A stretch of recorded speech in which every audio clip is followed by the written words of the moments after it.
Hello and most welcome to my channel English with Reena Tiwari.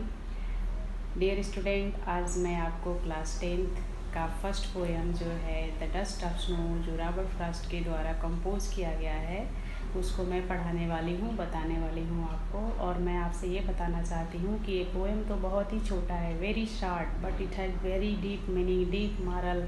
बहुत ही अच्छी सीख है इसमें, रॉबर्ट फ्रॉस्ट के द्वारा दी गई है इसमें।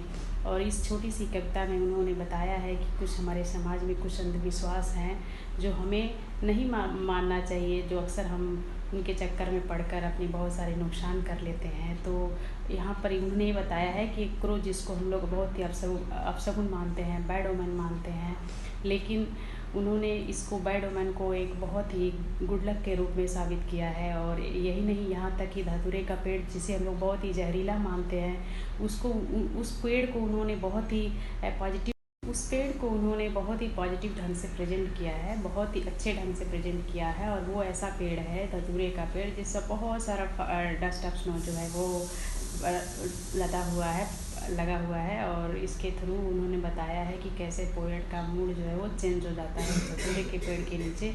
और उन्होंने बहुत ही ब्यूटीफुली एक्सप्रेस किया है अपनी उस विचारधारा को, और बताया है उन्होंने शॉर्ट पोएम में कि उनका पूरा दिन जो है वो लगता था कि बहुत ही ख़राब जाएगा।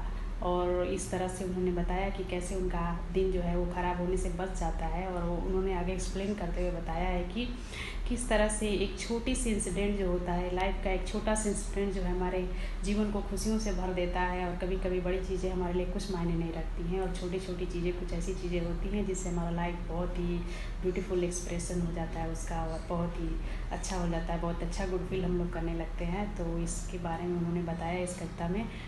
The first stanza of the poem is the way a crow swooped down on me, the dust of snow from hemlock tree।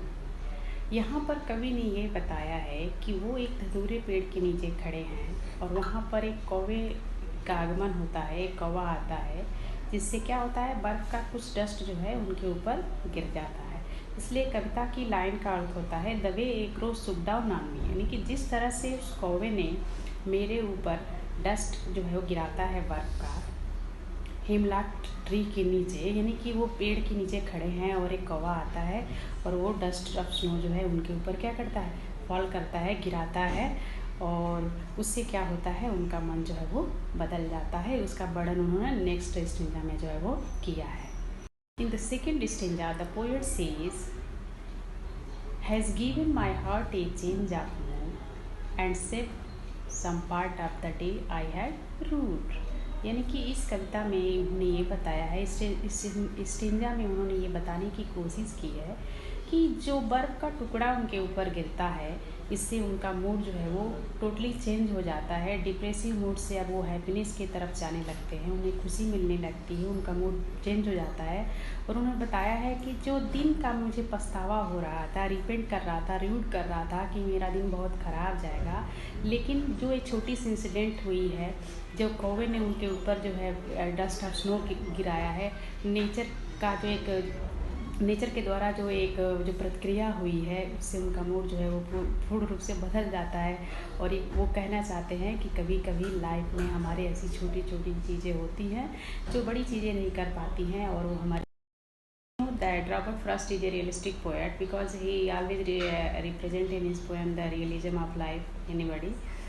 इस कविता में उन्होंने बहुत ही अच्छे से आयरनी को प्रेजेंट किया है, और बताया है कि किस तरह से हम लोग समाज में अंधविश्वास के ऊपर जीते रहते हैं, अंधविश्वास को मानते रहते हैं। और कभी बिल्ली ने रास्ता काट दिया, तो कभी ऐसा हुआ, तो कभी वैसा हुआ। तो उन्होंने बताया है कि किस तरह से एक कौवा जो बैड ओमेन माना जाता है, और एक धतूरे का पेड़ जिसको हम लोग कुछ जहरीला मानते हैं, और दोनों ने ही उनको लाइफ में क्या ले आया है, दोनों ने उनकी लाइफ में खुशियाँ ला दी हैं, और दोनों ने उनको जो है आधे दिन दुखी रहने से बचा दिया है। आधे दिन तो ऑलरेडी डिप्रेस मूड में थे ही, और वो सोचते थे कि उनका पूरा दिन वैसा ही जाएगा, लेकिन सडनली जो है उनके साथ छोटी सी इंसिडेंट होती है, कौवे ने उनके ऊपर डस्ट ऑफ स्नो गिरा देता है, और इस तरह से उन्हें अच्छा फील होने लगता है, और उनका आधा दिन जो होता है वो डिप्रेसिव होने से बच जाता है। तो इसमें उन्होंने बहुत ही अच्छे से रिप्रेजेंट किया है आयरनी को। पोएम की जो राइमिंग स्कीम है वो है आपका A B C D C D.